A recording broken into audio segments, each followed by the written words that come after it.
ഗുരുവിന്റെ പ്രസംഗം യുവാവിന് വളരെ ഇഷ്ടപ്പെട്ടു. തിരിച്ചു പോകുമ്പോൾ ഗുരുവിനെ വീട്ടിലേക്ക് അദ്ദേഹം നിർബന്ധിച്ച് ക്ഷണിക്കുകയും ചെയ്തു.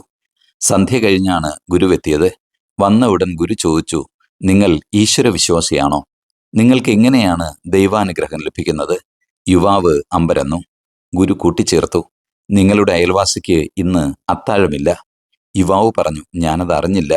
തയ്യാറാക്കി വെച്ച ഭക്ഷണവും എടുത്ത് ഗുരു അയാളെയും കൂട്ടി അയൽക്കാരന്റെ വീട്ടിലെത്തി. ഒരുമിച്ചിരുന്ന് അത്താഴം കഴിച്ചിറങ്ങുമ്പോൾ ഗുരു പറഞ്ഞു, അയൽവാസിയെ മനസ്സിലാകാത്തവന് ഈശ്വരനെയും മനസ്സിലാകില്ല.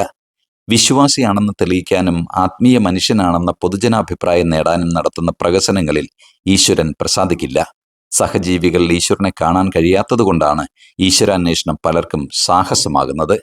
കൺമുന്നിൽ കാണുന്നവരിൽ ഒരിക്കലും ഈശ്വരനെ തിരിച്ചറിയാത്തവർ കാതങ്ങൾ അകലെയുള്ള ഈശ്വരന്റെ വാസസ്ഥലം തേടിപ്പോയിട്ട് എന്തർത്ഥമാണുള്ളത്?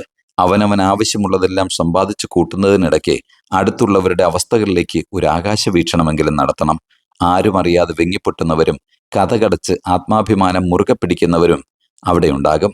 ആവശ്യമുള്ളവരുടെ മുന്നിൽ ഈശ്വരനായി പ്രത്യക്ഷപ്പെടുന്ന മനുഷ്യരെയാണ് ഈശ്വരൻ ആവശ്യം. ഈശ്വരന്റെ പ്രച്ഛന്നവേഷം ആവശ്യക്കാരന്റെ രൂപത്തിലായിരിക്കും. സ്വന്തം സൗഭാഗ്യങ്ങളുടെ ഏറ്റക്കുറച്ചിലുകൾ പരിശോധിക്കുന്നതിനിടെ അത്തരം വേഷങ്ങൾ ചിലർക്ക് കണ്ണിൽപ്പെടില്ല. അയൽക്കാരനെ അറിയില്ലെന്ന് പറയുന്നതാകും അവനോടും അവനവനോട് ചെയ്യുന്ന ഏറ്റവും വലിയ അപമര്യാദ. ആരെങ്കിലും കൈപിടിക്കാനുണ്ടെങ്കിൽ ആർക്കും ഒറ്റയാൾ പോരാട്ടങ്ങൾ നടത്തേണ്ടി വരില്ല. തനിച്ചായി എന്ന തോന്നലുണ്ടാകുമ്പോഴാണ് തൻ്റെ ഇടം നശിക്കുന്നതും തകരുന്നതും. അത്താഴപ്പഷ്ണിക്കാരുണ്ടോ എന്ന ചോദ്യം വയറ് നിറയ്ക്കാൻ വേണ്ടി മാത്രമല്ല, മനസ്സ് തകരാതിരിക്കാൻ വേണ്ടി കൂടിയാണ്.